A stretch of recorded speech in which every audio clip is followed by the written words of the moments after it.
Milindre traz o seguinte conceito: disposição para o ressentimento, para a mágoa. Suscetibilidade, sinônimo de melindre. E o que seria suscetibilidade? Suscetibilidade é a disposição especial. E esse especial não é especial no sentido de evoluído, é no sentido de abrangente, é uma disposição especial por ser maior do que as outras, do indivíduo receber influências e até mesmo adquirir enfermidades. Vou repetir o conceito de suscetibilidade. Suscetibilidade é a disposição especial, não no sentido de evoluída, mas no sentido de abrangente, de determinados indivíduos receberem influências e até mesmo contraírem enfermidades. Por exemplo, eu, quando era pequeno, fui para o batizado, com a poeira do batizado, adoeci. Se sofresse uma ferroada de muriçoca, adoecia. Saía num sereno, o céu sem nenhuma nuvem, adoecia. Suscetibilidade para adquirir enfermidade, mas também para receber influências. Existe uma frase do nosso irmão André Luiz, no livro Sinal Verde, que atesta a relação de sinônimos entre melindre e suscetibilidade. Não permita que a suscetibilidade lhe perturbe o coração. André Luiz, livro Sinal Verde. Vou repetir. Não permita que a suscetibilidade lhe perturbe o coração. Tem outra prova de que suscetibilidade é um sinônimo para melindra? Tem. Allan Kardec, em Obras Póstumas. Tem pessoas que levam a suscetibilidade aos excessos. Inclusive se melindram, até mesmo com a posição que ocupam nas reuniões mediúnicas. Olha o que Kardec diz. Tem pessoas suscetíveis às críticas. Quando eu tinha mais ou menos uns 16 anos, tinha aquela história de que chegava-se na reunião mediúnica e se não sentasse num local específico onde já sentava há mais de 3 ou 4 anos, a espiritualidade não ia saber, porque ali não era Geraldinha, estava a aparelhagem daquele médium. Aí eu cheguei na reunião e tinha um cara de Jericó sentado na minha cadeira. Automaticamente me melindrei. Aí seu Murilo disse, senta ali na vibração, porque nós temos uma visita, e eu fiquei melindrado. E hoje eu sei que existe correlação da verdade com aquilo que Kardec disse. Tem pessoas que, se você mudar ele de canto, numa reunião, ele já fica melindrado. Vocês viram que nesse momento em que o nosso irmão Felipe tocava violão, esse aparelho de microfone, o seu tripé, foi deslocado até lá? A espiritualidade não seria capaz de deslocar uma instrumentária mediúnica de uma cadeira para outra? Isso é desculpa para médium que se melindra. Mas vendo alguns estudiosos e observando a dialética existente, em quem seria mais suscetível do que outros, existe uma corrente de pensamento que afirma que o médium, é mais suscetível, é mais sensível aos milindres do que os indivíduos não médiums. E entendamos indivíduos não médiums como sendo aqueles que não têm a mediunidade tão escancarada, tão sensível, porque todos nós temos mediunidade em maior ou menor grau, segundo Kardec. Eu particularmente discordo, porque senão poderemos chegar a um ponto em que a culpa por tudo que ocorre na casa espírita não é beta, é do médium. Na verdade, todos que estão no trabalho do bem, se não cuidarem dos seus sentimentos, poderão se tornar tão suscetíveis a ponto de adquirir uma obsessão. O médium, obviamente, receberá, pela natureza de sua sensibilidade mediunímica, maiores estímulos para que se milindre. Receberá. Mas a antena da sua casa também recebe os sinais de televisão e nem sempre propaga esses sinais de televisão para a tela. O médium recebe, mas se ele coloca isso na prática, é uma questão exclusiva dele. Então, não vamos cair nessa cilada filosófica de que os médiuns é quem merecem a atenção maior. Os médiuns é quem precisam ser estigmatizados.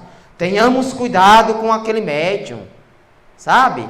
Aquele médium tem a mediunidade muito ampla, recebe muitas coisas. Então, para ele se milindrar daqui para ali, podemos incorrer no risco de criticarmos o outro sem analisarmos a nossa própria conduta. Se nós estamos vinculados ao trabalho no bem, existe uma corresponsabilidade. E quando se fala em corresponsabilidade, nós não podemos definir uns como sendo mais responsáveis do que outros, porque como afirmava Rui Cantizani numa mensagem ontem, e os espíritos superiores, todos nós somos o elo de uma única corrente. Quando quebramos, comprometemos o trabalho todo. Suscetibilidade, no livro Sinal Verde de André Luiz. Não permitamos que a suscetibilidade nos conturbe o coração. Suscetibilidade em Kardec. Existem pessoas que levam a suscetibilidade aos excessos. Inclusive se milindram quando mudam eles de lugar numa reunião mediúnica. Então, suscetibilidade é a mesma coisa de milindre. E vamos voltar ao conceito para que vocês fixem. Suscetibilidade é a disposição especial para as pessoas receberem influências e adquirirem enfermidades. Agora eu pergunto, se suscetibilidade é igual a melindre, e se suscetibilidade é a disposição para receber influências, que tipo de influências são essas? Positivas ou negativas? Eu não ouvi não. Influências negativas. E quem são os causadores primeiros dessas influências negativas? Nós, exatamente. Nós nos influenciamos negativamente. Mas quem vem de forma secundária? As mentes semelhantes. As mentes semelhantes, os irmãozinhos espirituais. Exatamente. As influências, elas são negativas e elas vêm do nosso próprio organismo, como afirmava Marlene Nobre, e vêm também das criaturas que nos perseguem e que não querem a nossa evolução. Que potencializam essa suscetibilidade, esse milindre. Perfeitamente, é disso que nós vamos falar no final. Vamos por etapa, exatamente, orar e vigiar. Tem aquela história que uma velhinha entrou no ônibus com um pacote de amendoim.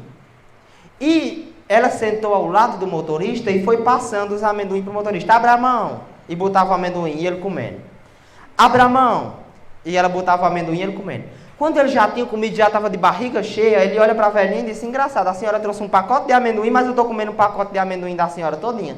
Ele disse, meu filho, porque eu só gosto do chocolatezinho que vem ao redor do amendoim. Aí como eu não tenho dente, eu chupo o amendoim, tiro o chocolate e lhe entrego o amendoim.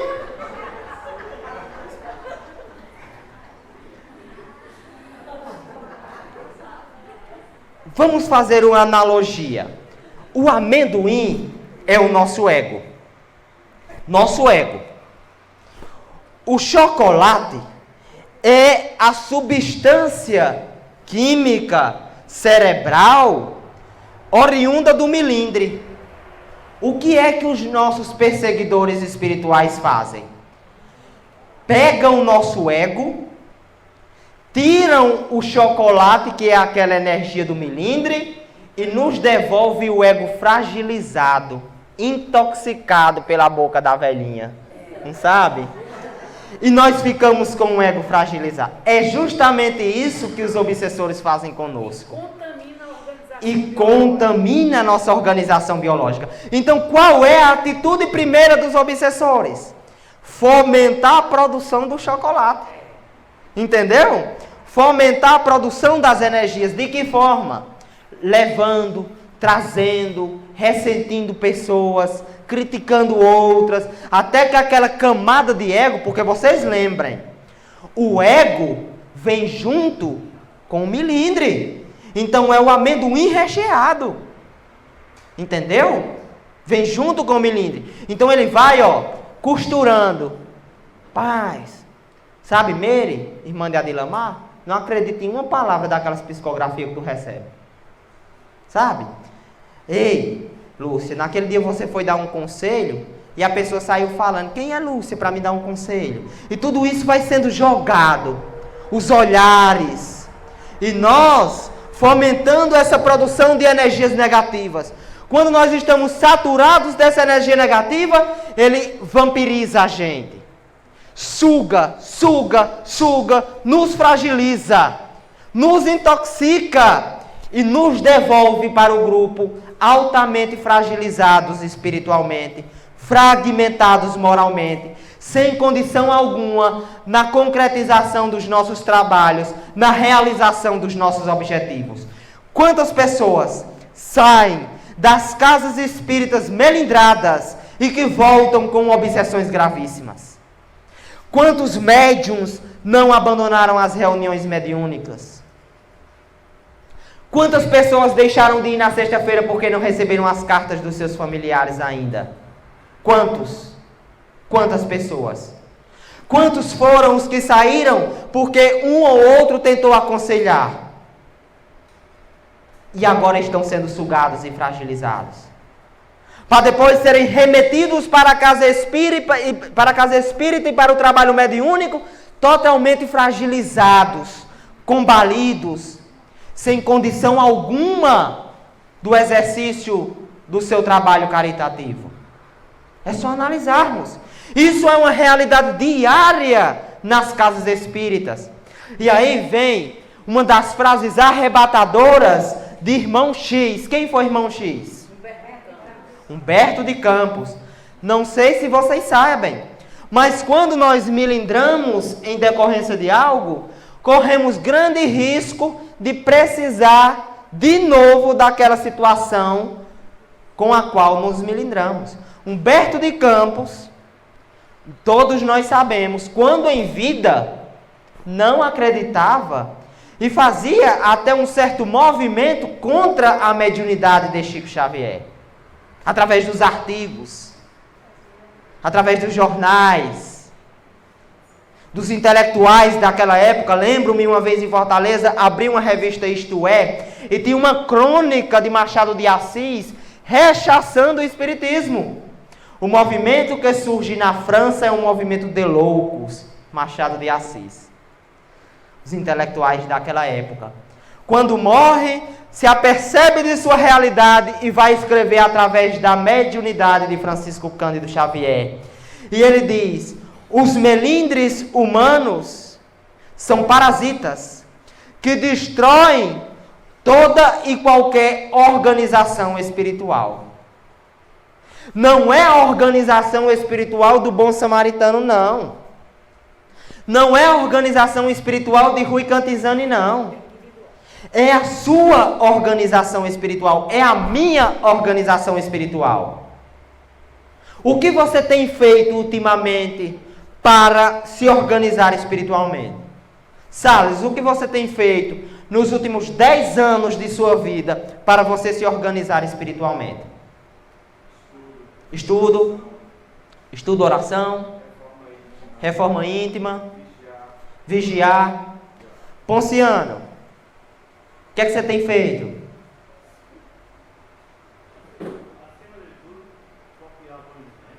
Bons exemplos.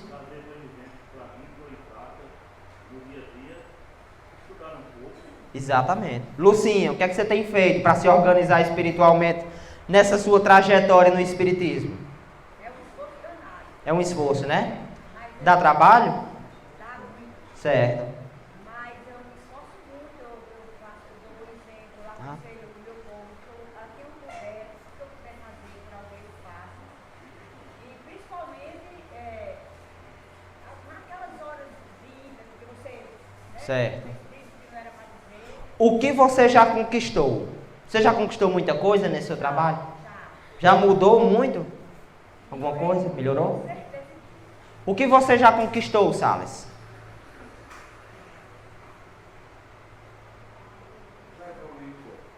Evoluir um pouco. Você, Ponciano, o que conquistou? Consciência tranquila. Pois bem. Vou repetir a frase. O melindre humano é um parasita capaz de destruir todas as nossas organizações espirituais. Pois é, uma semana de melindre destrói esse trabalho de 10 anos de vocês. Não foi esforço? Não foi duro? Não foi conquistado com suor e com lágrima? Basta uma semana de melindre para você desfazer aquilo que você vem construindo há 10 anos. Espiritualmente, psicologicamente e moralmente. Porque quando você deixa de servir no bem por causa do melindre, você está atestando que o esforço que você teve para o auto-melhoramento não foi o esforço suficiente. Você não avançou, porque você se deixou cair por terra. Por isso que Carlos Torres Pastorino disse: o espírita que se melindra quer ser maior do que o espiritismo, quer ser maior do que o trabalho no bem. É por isso. E quando nós nos melindramos, nós destruímos também as nossas defesas espirituais. Nós destruímos as nossas defesas psicológicas. Não pense, estar numa reunião dessa melindrado faz com que o seu obsessor lhe influencie, independente das barreiras magnéticas que aqui estejam. Está aqui de má vontade, está aqui com melindre? Pois bem, posso ser que todos estejamos protegidos, mas você ou eu que esteja porventura com esse sentimento, estamos sujeitos às influenciações espirituais.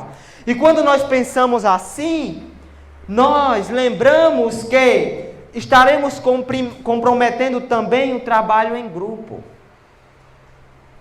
Uma das ferramentas mais potentes das criaturas trevosas é o fomento ao melindre junto aos trabalhadores espíritas.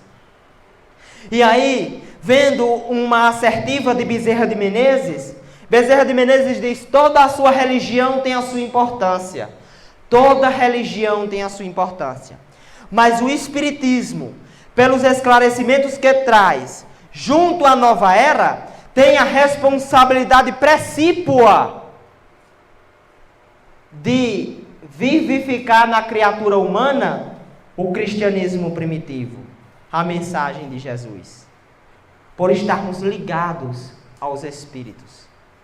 Logo, se nós nos melindramos, nós não estamos apenas comprometendo o nosso trabalho, mas estamos também comprometendo o trabalho do Cristo. As suscetibilidades que nos oferecem a influência. E a segunda parte do conceito. Qual é a segunda parte do conceito? Facilidade que o indivíduo tem em adquirir enfermidades. Mas que enfermidades são essas? Nós temos mais de 70 neuropeptídeos em nosso cérebro. São 200 bilhões de neurônios com 73 a 78 neuropeptídeos. Serotonina, adrenalina, dopamina, acetilcolina e por aí vai. Mais de 70. Quando nós nos melindramos, segundo a doutora Marlene Nobre, nós infectamos o nosso cérebro com neurotransmissores ruins, que nos trazem tristeza, que nos trazem angústia, que nos trazem revolta, que nos trazem ira. Vamos fazer o caminho fisiopatológico do milindre agora. Olha só, quem é o senhor da casa? Quem é o ser pensante? O cérebro? Quem? Quem é? O espírito. Então o espírito se milindra. Isso é uma variável do espírito, ele se milindra. Ele passa pelos microtúbulos, esse sentimento, que vai para o sistema límbico. O sistema límbico produz esses neurotransmissores. E ele satura os nossos engramas neurológicos com essa substância negativa. Então, ao invés de estar liberando serotonina, dopamina, as endorfinas, hormônios do prazer, estamos liberando outros hormônios que são contrários a estes primeiros. Hormônios destruidores. E vamos dar a sequência do adoecimento. Acometimento gastrointestinal. Você sabia que o indivíduo milindrado, ele poderá desenvolver problemas gastrointestinais? Porque o sistema nervoso simpático saturado, ele não permite a liberação de suco gástrico da maneira adequada. Mas em horários inadequados. E isso gera as ansiedades, e as ansiedades geram as ulcerações, as gastrites. Tem pessoas que frequentam as casas espíritas, que estão com azia direta, sem fazerem uma autoanálise. É no omeprazol todo dia. Sendo que artigos internacionais já mostraram que em algumas situações, os medicamentos para o controle do pH gástrico pode levar a acometimentos de células gástricas, causando até mesmo o câncer, quando utilizados de forma crônica. E tem pessoas ansiosas, revoltadas pelo milindre, com baixa autoestima, tomando omeprazol em jejum todo dia, porque estão com problemas emocionais graves e acham que aqueles problemas podem ser farmacologicamente modulados. Faça uma análise. Naquele dia em que você se sente revoltado, veja se a sua digestão não fica comprometida. Quem quer fazer alguma pergunta? Eu queria falar sobre isso. Eu sou prova viva dessa realidade. Certo. Eu ia com o médico e eu ficava revoltada com ele, porque ele disse que era psicológico, que era por causa da ansiedade, tudo que eu sentia por causa da ansiedade. E eu ficava brava em casa, porque eu não queria aceitar que era por causa da ansiedade. E realmente eu estava com uma doença, que era uma úlcera, que era alguma coisa aqui. E ele acabou passando a médico para a ansiedade, para mim controlar a ansiedade, porque era causadora do meu problema gástrico. Então eu comecei isso. Agora Então você estava na síndrome do dragão. Não porque você seja um dragão, pelo contrário, mas porque você estava cuspindo fogo. Porque quem tem uma azia muito grande, cospe fogo. Não é? Não dói, não queima, mas isso pode ter um fundo emocional. Lembra sobre a musculatura acessória que Geraldinha pediu para que falasse? O nervo acessório é um nervo que sai do tronco cerebral e inerva essa musculatura. Os demais nervos saem da espinha. Ou seja, não são mais tão suscetíveis a receber os neurotransmissores cerebrais porque estão mais distanciados, anatomicamente falando. A primeira coisa, quando você se revolta, quando você se milindra, você causa uma tensão muscular em você. Quantas pessoas estão nas casas espíritas fazendo tratamento e vivem com dores crônicas? E eu não sei se vocês sabem, minha dissertação de mestrado foi na área de dor. Então eu posso afirmar categoricamente, já é realidade na ciência. Realidade na ciência. Tem pessoas com dor crônica em praticamente todos os músculos, todas as articulações. Tem pessoas com síndrome fibromiálgica que não tem uma lesão sequer física que justifique essa dor. É tudo emocional, por irritação crônica do corno posterior. Corno posterior é uma estrutura medular. Existe corno anterior, corno posterior. Corno posterior é da sensibilidade. A sua irritação causa dor crônica, intensa, polimórfica, sem causa física que a justifique. Bota você no aparelho de ressonância magnética, bota você no aparelho de tomografia computadorizada, faz raio-x, faz anamnese e diz, você não tem nada. Aí passa moduladores neurológicos, amitriptilina, fluoxetina, medicamentos antidepressivos para tratar depressão? Não, para tratar dor, porque o problema é psicológico e não físico. Quem se melindra será um idoso cheio de doenças. Porque tem um idoso não, um jovem, cheio de doenças e cheio de dores. Um jovem também. Tem jovem que vive com dor. Tem jovem que não consegue sequer exercer o seu trabalho, porque já foram submetidos a cirurgias articulares graves, com 23, 24 anos, 25 anos. Cirurgias para correção de hérnia de disco, para correção da dor. Com menos de 30 anos de idade. E não sabem que aquilo tem causas psicológicas e não físicas. A senhora quer falar? O microfone não? Alguém quer falar? Eu posso continuar. Alguma pergunta? Problemas cardiovasculares. A adrenalina, a noradrenalina influi na pressão arterial, na frequência cardíaca. Quer saber o que você passa no momento de raiva? Verifique sua pressão. Quando você está revoltado, ressentido com a casa espírita, com o trabalho que você exerce, e você verá que ali tem consequências fisiológicas. Tem pessoas que sofrem acidente vascular encefálico no momento de raiva. Tem pessoas que infartam no momento de raiva. Não porque tem placas de gordura, não. Não é porque comeu um corredor de boi e tirou aquele tutano de dentro do osso, ou então chupou o tutano. Não é por causa disso. É porque a adrenalina causa estenose das artérias. E a artéria estenosada diminui o fluxo sanguíneo. E o fluxo sanguíneo diminuído pode infartar o tecido cerebral ou cardíaco. A pessoa que se melindra poderá ter problemas cardiovasculares em decorrência dele. Problemas osteoarticulares, mioarticulares, problemas cardiovasculares e problemas neurológicos. Eu sei que aqui na casa espírita não tem disso, mas tem pessoas que já estão em quadro, Geraldinha, de neurose e de psicose. O que era que falaram de mim lá? Sem nem estar lá. Aí vai perguntar a Dequinha tá ali. Olha, Dequinha, o que é que estavam falando de mim lá?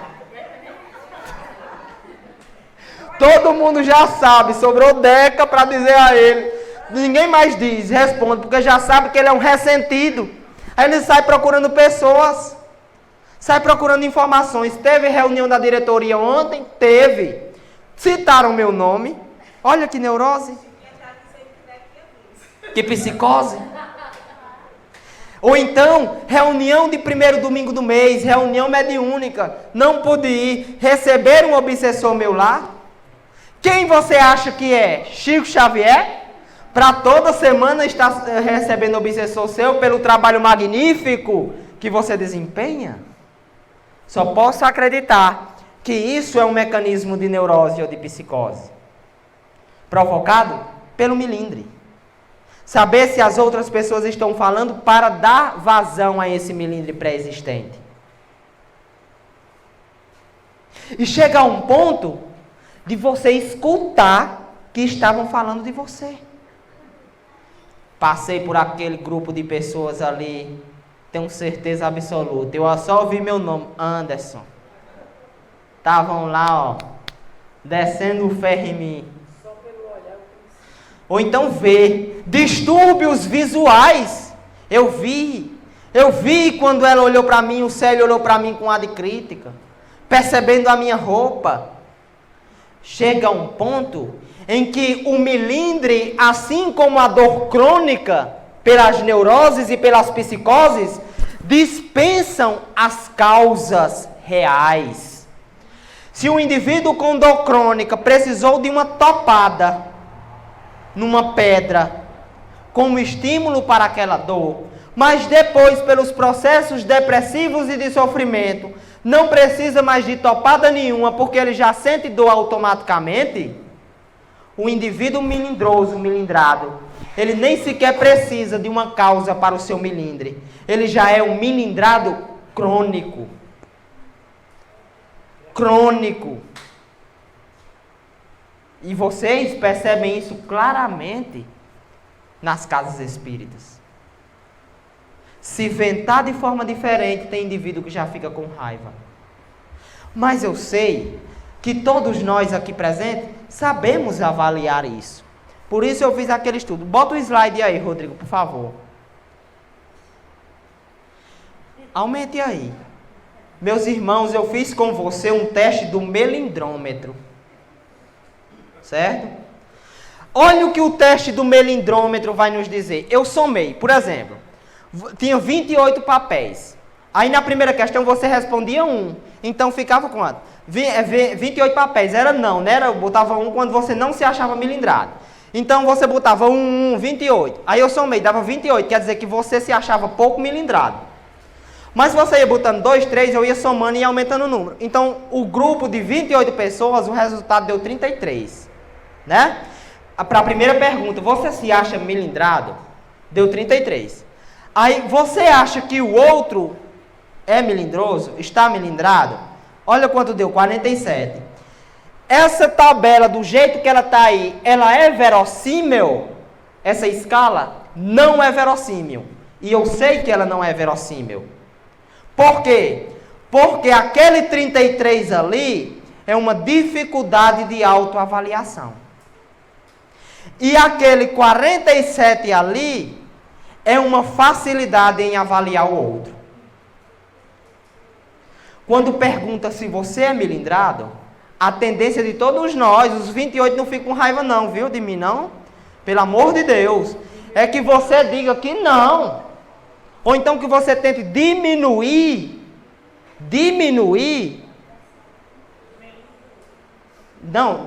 diante do outro as falhas existenciais que você ainda tem. Mas quando lhe pergunta se o outro aí você é fácil demais botar um 3. Isso é uma tendência psicológica de todos nós. Não fiquem com raiva de mim, pelo amor de Deus. Se ficar com raiva, está se milindrando. E eu não vou poder fazer absolutamente nada. Exatamente. Então, olha só. Você é melindroso, aí tem gente que botou 1, 2, foi difícil ver um 3. Mas quando a segunda pergunta, você acha que o outro é melindroso? Tinha 3 com força, viu? Que aumentou a escala para 47. Pois é, Cícero. Agora eu não sei porquê, eu fiz a soma sem o seu papel. Vamos dar um desconto? Pois, mas entregou, teve 2 que entregou. Olha só, agora deixa eu fazer uma análise aí dessa escala. Deixa eu dizer a você uma coisa.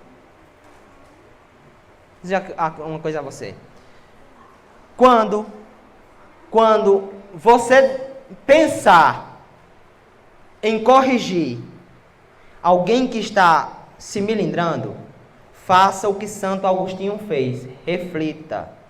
Coloque a cabeça no travesseiro para saber se você tem competência moral para corrigir alguém milindrado. Se você em algum momento não agiu da mesma forma que ele está agindo hoje. Percebam também que vocês avaliaram vocês mesmos. Então, o outro que estava com o papel avaliou você. Então, quer dizer o seguinte, que o outro que trabalha com você lhe acha milindrado. Porque é fácil que as pessoas percebam as nossas negatividades.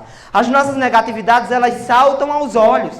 Para que você não pense que quando você erra, fica só entre você e Deus. Fica não. As pessoas estão atentas. Os espíritos estão atentos. E eles sabem que você está errando. Aquilo salta aos olhos do grupo. Mas quando é você para se avaliar, você tem alta dificuldade. Então reflitamos primeiro. Façamos o que o sábio disse quando o Rodrigo foi fazer a evangeloterapia, eu nunca esqueço. Diga a ele que venha na próxima semana para eu dizer a ele que pare de comer açúcar. Mas por que o senhor está ficando doido? Não, para que eu pare de comer açúcar também. E tenha competência moral de dizer a ele que pare de comer açúcar. Aí fica, fulano é melindroso, ciclano é melindroso, fulano é melindrado, ciclano é melindrado, e não se avalia. Quando alguém pisa no seu pé, você explode. Vamos nos avaliar. E se melindra com melindra do outro. É sistêmico até. É sistemático. É uma reação em cadeia. É um efeito dominó. É um efeito borboleta. Um se melindra, o outro se melindra também. Aí um terceiro se melindra porque o outro está melindrado. E assim acaba todos melindrados num só trabalho, no bem. Ontem, e agora eu vou encerrar minha fala, só contando essa história. Ontem, na reunião administrativa, eu tive a oportunidade de receber 2 cartas. Uma para uma determinada família e outra para a Dona Lúcia, era de seu Pedro Norões. Pensem vocês numa mensagem simples. Uma mensagem que não excedeu 2 folhas. Quando psicografada e quando digitada, não vai ser apenas uma lauda de folha A4. E é interessante que ele falou aquilo e eu interiorizei isso na mente. Ele começava a mensagem dizendo assim, melindre. Aí dizia, o homem de bem nunca se melindra. Assim, facilmente. O homem de bem nunca se melindra. Eu me lembrei que há muito tempo atrás, no livro dos médiuns, existia uma classificação de espíritos superiores e Kardec dizia, os espíritos superiores eles são assertivos, dizem muita coisa em poucas palavras, não é, Geraldinho? O homem de bem nunca se melindra. Jesus, quantos leprosos curou? Quantas vezes um leproso voltou para agradecer? Quantas vezes Jesus se melindrou? Vamos analisar essas 3 frases. Jesus curou 10 leprosos. Quantos vieram para agradecer? Quantos? 1. Jesus parou de curar? Natanael ben Elias foi o aleijado que entrou por cima da casa de palha para ser curado por Jesus. Quando estava curado, Jesus o viu embriagado. Jesus parou de curar? Jesus, quantos leprosos curou? Quantos voltaram para agradecer? Interrogação. Quantas vezes Jesus se melindrou? O homem de bem sabe que não tem o direito de se melindrar. O homem de bem nunca se melindra. Aí ele já responde na segunda frase. Porque ele sabe que nunca tem o direito de se melindrar. Porque se é do bem, é humilde, e quem é humilde não se melindra. Francisco de Assis foi a Roma e dormia na Praça São Pedro com os leprosos. Primeiro, porque queria. Segundo, porque as portas da hotelaria do Papa não eram abertas para ele. Quantas vezes Francisco de Assis se melindrou? Os espíritos evoluídos, tudo sofrem, mas nunca se melindra. Lá em minha casa, quando um filho chegava revoltado, pela atitude desconexa de alguém, sentava com eles e mostrava sempre o lado bom das coisas. Porque quem é bom sabe que tudo deve suportar, mas nunca se melindrar. Nós estamos observando o lado bom das coisas? Ou nós estamos nos melindrando diante da vida? Essa semana, seu Murilo acompanhou, eu perdi uma seleção de doutorado por causa de 1 minuto. Mas vocês assistiram a minha palestra lá no Sirineus e perceberam que no dia da cirurgia de Laura eu fiz uma promessa. Quem assistiu a palestra sabe. Qual foi a promessa? Eu prometi ir a Praça Frei Damião de joelho? Não. Prometi subir o Cristo meio-dia? Não. Prometi que a partir daquele dia, independente do que acontecesse comigo, não me revoltaria. Não iria me melindrar diante da vida ou diante de Deus. Quando perdi a seleção, voltei para casa como se nada tivesse acontecido. Para mim era nada. Nada. Porque o que eu prometi a Deus era mais importante do que a dor, do que o sofrimento naquele momento. E então, analisando minha vida e percebendo 30 anos, 5 de fevereiro, a crise da meia-idade. Não é? Tem a crise da meia-idade. Para as mulheres aos 40, a idade da loba, que o povo chama, né? Aí aquelas que não casam ficam no caritó. E por aí vai. A sociedade nos classifica de acordo com a nossa idade. Se chegamos aos 30 anos e nada temos, nos ofendemos. Porque somos melindrados. Tanto diante das criaturas, quanto diante de Deus. E aí analisando. E percebi, 30 anos eu tenho. Para quem estava fadado à loucura pela mediunidade, não estou mais louco. Tenho 2 trabalhos. Passo a semana ocupada. Participo 3 vezes na semana das reuniões mediúnicas. Consegui a trancos e barrancos vencer as etapas do mestrado. Só tem mais uma etapa, o do doutorado, e de um concurso final. Quem sou eu para me melindrar diante da vida? E aí atendi recentemente a 2 pessoas. 2 pessoas. Uma submetendo-se a uma cirurgia no Hospital Albert Einstein. A outra com sírio-libanês. A outra aos 31 anos, sem condição alguma, nem sequer de comer, quanto mais de trabalhar ou de estudar. E aí eu percebi que aquela frase de Pedro Norões, ela tinha um poder muito grande. Que o pai e a mãe às vezes precisam chegar para o filho e dizer: ei, para, não se revolta não. Olha o lado bom das coisas. Vê as conquistas que você tem. Veja os presentes que a vida lhe ofereceu. Não se revolte contra as pessoas, nem se revolte contra Deus. Não se melindre diante da vida. Calma. Calma. E quando nos falta a presença de um pai ou de uma mãe, existe Deus a nos mostrar os seus feitos, as suas obras, dizendo que o amanhã existe, que o futuro está aí, que nós podemos trabalhar. Enquanto tem muitas pessoas impossibilitadas até de respirar, respiram com aparelhos, de se alimentar, alimentam-se com sondas, de andar, andam em cadeiras de rodas, se locomovem nas cadeiras de rodas. Tem pessoas impossibilitadas até de pensar, e estão em estados vegetativos, acamados, atrofiados, desnutridos.